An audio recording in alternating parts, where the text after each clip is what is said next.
Étendue sur 7 hectares dans la ville de Brest, l'ENSTA Bretagne forme des élèves militaires qui deviendront des ingénieurs des études et techniques de l'armement dans des domaines tels que l'automobile ou l'aéronautique. Cette école donc, forme des ingénieurs pluridisciplinaires, c'est-à-dire que l'on souhaite que nos gens aient un large spectre de compétences et que, j'allais dire, même s'ils ont une accroche professionnelle relativement forte dans un domaine, ils soient capables de parler avec des gens spécialistes d'autres domaines.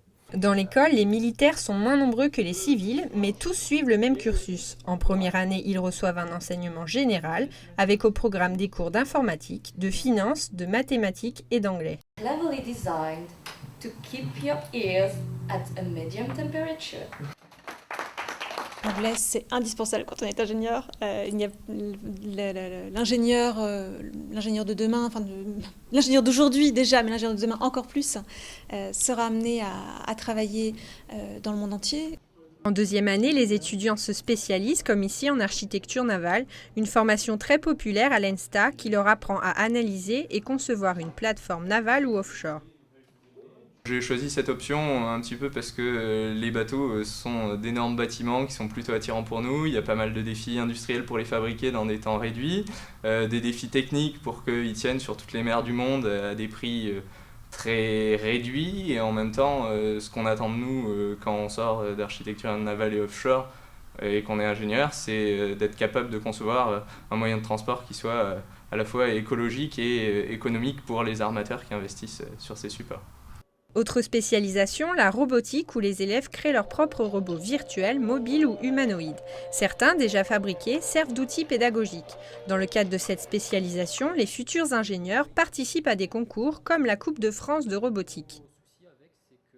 La proximité de l'école avec la mer permet aux élèves de se professionnaliser dans des domaines comme l'hydrographie ou l'océanographie, une exploration des fonds marins qui change du cadre de travail habituel. Sous la structure, on a un sondeur monofaisceau. Donc l'objectif, c'est d'envoyer des ondes acoustiques et de sonder le fond. Donc grâce à ce sondeur, on a la profondeur juste en dessous du bateau.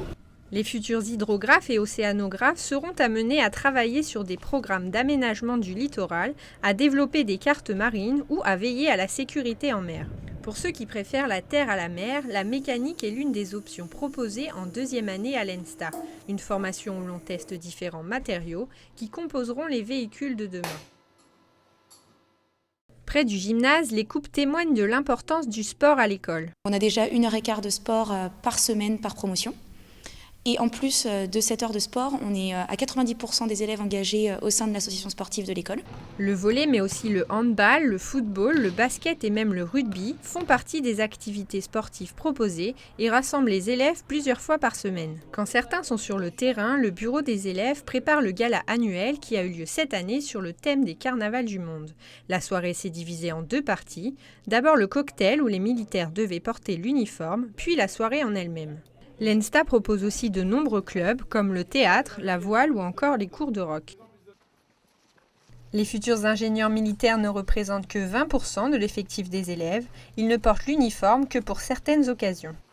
Le fait d'avoir quand même des militaires, ça porte certaines valeurs aussi au niveau de l'école, j'allais dire une certaine valeur liée par exemple à la notion de service, d'engagement.